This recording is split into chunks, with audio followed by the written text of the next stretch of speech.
أحمد عبدي كارية قورقور مدحوينها دولة goboleedka galmudug oo xalay khudbad ka jeedinayay xafladda xuska sanad guurada 15aad ee maamulkaasi ayaa ka hadlay arrimo badan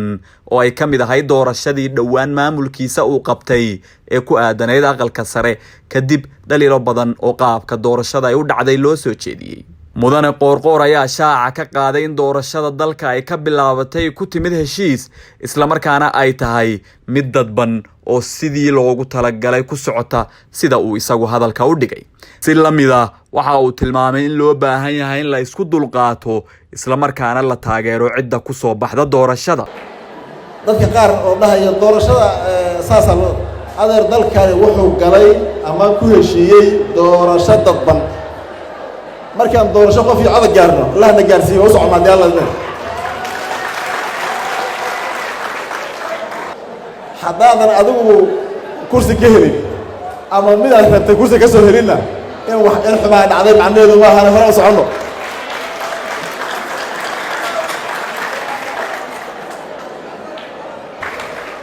adeer qof kastoo Soomaaliya soo baxa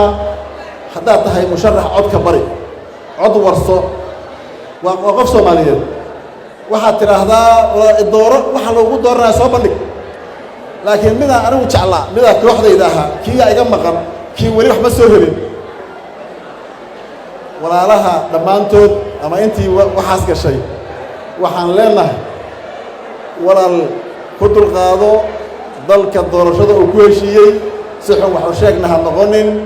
meeshii lagu tartami jiray xumaanta waa laga soo gudbay wanaaga aad soo bandhigtaa lagu dooranaya sax waxaan u sheegto sabarkaaga dulqaadkaaga hogaankaaga hor socodkaaga intaas la fiirinaya ma ka fiirinaya dadka Soomaaliyeed xumaan ka fiirimayaan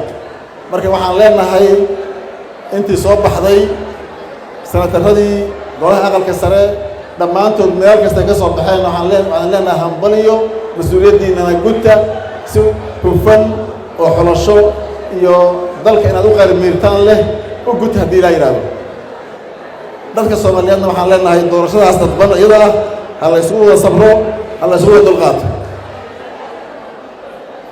waxaan noo balan ah ilaahay idinkii galmudug nabad ah galmudug hormarsan galmudug wada jirta galmudug xor ah guul iyo barwaaqo wabillahi tawfiiq. Assalaamu calaykum wa rahmatullahi wa barakaatuh.